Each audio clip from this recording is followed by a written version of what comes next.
बाजीगर अनुवाद जुआरी 1993 की भारतीय हिंदी भाषा की एक्शन थ्रिलर फिल्म है जो अब्बास मस्तान द्वारा निर्देशित और वीनस मूवीज द्वारा निर्मित है। इसमें शाहरुख खान और काजोल मुख्य भूमिकाओं में हैं, जबकि राखी, शिल्पा शेट्टी, दलीप ताहिल, सिद्धार्थ रे और जॉनी लीवर अनु मलिक द्वारा रचित साउंड ट्रैक के साथ सहायक भूमिकाओं में दिखाई देते हैं। यह फिल्म एक युवक के बारे में है जो अपने परिवार के पतन का बदला लेने की कोशिश कर रहा है। यह कहानी इरा लेविन के 1953 के उपन्यास ए किस बिफोर डाइंग और 1991 में इसी नाम के फिल्म रूपांतरण पर आधारित है।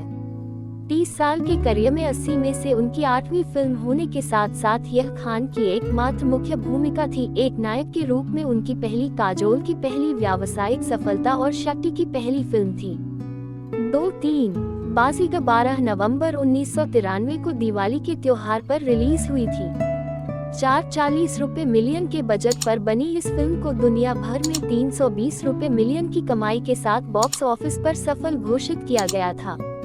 5 एक प्रमुख वित्तीय सफलता के रूप में उभरने के अलावा फिल्म अपने रहस्य, कहानी, पटकथा, साउंड ट्रैक और कलाकारों के प्रदर्शन के कारण वर्षों से एक कल्ट फिल्म बन गई है। 6 यह खान और काजोल के बीच पहला सहयोग था जो आगे चलकर भारत के सबसे प्रतिष्ठित ऑन स्क्रीन जोड़ों में से एक बन गया। इसने हिंदी फिल्मों में खान, काजोल, शेट्टी और मलिक को स्थापित करने में मदद की और साउंड ट्रैक की 10 मिलियन से अधिक इकाइयां बिकी। इस प्रकार यह वर्ष का सबसे अधिक बिकने वाला एल्बम बन गया।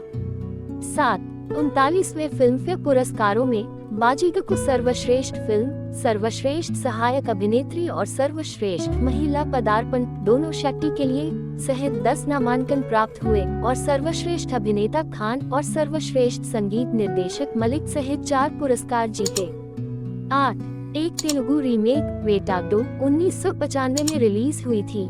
9 इससे पहले की एक तमिल रीमेक सम्राट 1997 में रिलीज हुई थी और एक कन्नड़ रीमेक नागरहावु 2002 में रिलीज हुई थी। अजय शर्मा एक युवा लड़का है जो एक अमीर व्यापारी मदन चोपड़ा की वजह से अपने पिता की मौत का बदला लेने के लिए बड़ा हुआ है। चोपड़ा की 2 बेटियां हैं, सीमा और प्रिया। अजय सीमा के साथ एक गुप्त संबंध शुरू करता है। चोपड़ा मद्रास में अपनी आखिरी कार रेस में भाग लेते हैं, केवल यह जानने के लिए कि एक अन्य प्रतिभागी विकी मल्होत्रा जो अजय के रूप में भूमिका ग्रहण करता है उसे मिलने के उद्देश्य से जीतने देता है। चोपड़ा विक्की से प्रभावित है और प्रिया को उनसे प्यार हो जाता है। इस तरह अजय अलग अलग पहचानों का उपयोग करके सीमा और प्रिया दोनों को डेट करने का प्रबंधन करता है। बाद में अजय ने सीमा को अपने साथ आत्महत्या करने के लिए मना लिया जब उसके पिता ने उसकी शादी किसी और के साथ तय कर दी। वे सुसाइड नोट लिखते हैं और उस पर हस्ताक्षर करते हैं, लेकिन फिर वह झूठ बोलता है कि वह बस उसका परीक्षण कर रहा था और उसे रखते समय अपने नोट को फाड़ देता है। वे अगले दिन रजिस्ट्रार कार्यालय में शादी करने की योजना बनाते हैं। हालांकि कार्यालय खुलने का इंतजार करते हुए अजय सीमा को इमारत की छत पर ले जाता है और उसे धक्का देकर उसकी हत्या कर देता है। फिर वह चुपके से अपना सुसाइड नोट उसके घर भेज देता है।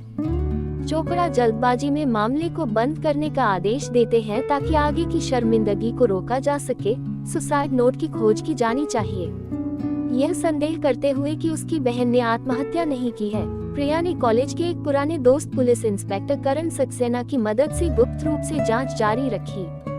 सीमा का एक कॉलेज दोस्त रवि जो उस पर क्रश था, प्रिया को बताता है कि उसके पास अपने छात्रावास में जन्मदिन की पार्टी में सीमा और अजय की एक साथ एक तस्वीर है।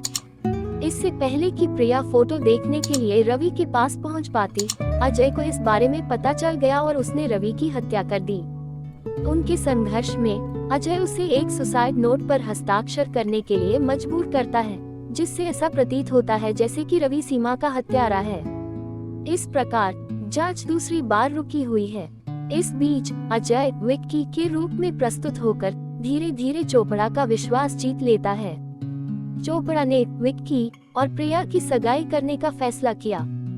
फ्लैशबैक के माध्यम से यह पता चलता है कि चोपड़ा अजय के दिवंगत पिता श्री शर्मा द्वारा संचालित कंपनी में प्रोजेक्ट मैनेजर थे, लेकिन जब शर्मा को पता चला कि वह पैसे का गबन कर रहे हैं तो उन्होंने चोपड़ा को 3 साल के लिए कैद कर लिया। मदन ने जेल की सजा पूरी करने के बाद माफी मांगी और शर्मा की पत्नी ने अपने पति को फिर से नौकरी पर रखने के लिए मना लिया। हालांकि किसी से अनजान चोपड़ा सटीक बदला लेने के लिए लौट आया था। एक दिन शर्मा को एक व्यापार यात्रा पर जाना था, इसलिए उन्होंने चोपड़ा को मुख्तारनामा सौंप दिया, जिन्होंने इस अवसर का उपयोग कंपनी का मालिक बनने के लिए किया। शर्मा को लौटने के बाद इसका पता चला, लेकिन तब तक बहुत देर हो चुकी थी। चोपड़ा द्वारा शर्मा के नाम पर ऋण लेने के बाद उनके परिवार को उनके महलनुमा घर से निकाल दिया गया था। अजय ने चोपड़ा को अपनी मां से छेड़खानी करते हुए देखा जब वह अपने घर वापस मांगने आई थी, और उसने बाद में जीवन में त्रासदी और लाचारी के लिए उसे शाप दिया। दिल टूट गया। अजय ने चोपड़ा को भुगतान करने की कसम खाई। वर्तमान में सीमा की सहेली अंजलि एक आभूषण की दुकान पर प्रिया और अजय से मिलती है। उसे अपने जन्मदिन की पार्टी में सीमा और अजय की एक तस्वीर भी मिलती है। उस शाम विक्की और प्रिया की सगाई हो जाती है। अंजलि ने अजय की सगाई की पार्टी के दौरान चोपड़ा के निवास पर फोन करके उन्हें चेतावनी दी कि अजय और विक्की एक जैसे दिखते हैं, जिसका जवाब चोपड़ा परिवार के मुख्य नौकर बाबूलाल देते हैं। जैसा कि बाबूलाल प्रिया को इस बारे में सूचित करने की कोशिश करता है, अजय फोन कॉल को स्वीकार करता है, अंजलि के स्थान पर आता है और उसे मारता है। उसके शरीर को एक सूटकेस में भरकर नदी में फेंक देता है। इतिहास खुद को दोहराता है जब चोपड़ा विक्की को पावर ऑफ अटॉर्नी सौंपते हैं जब उन्हें व्यापार यात्रा पर जाना होता है।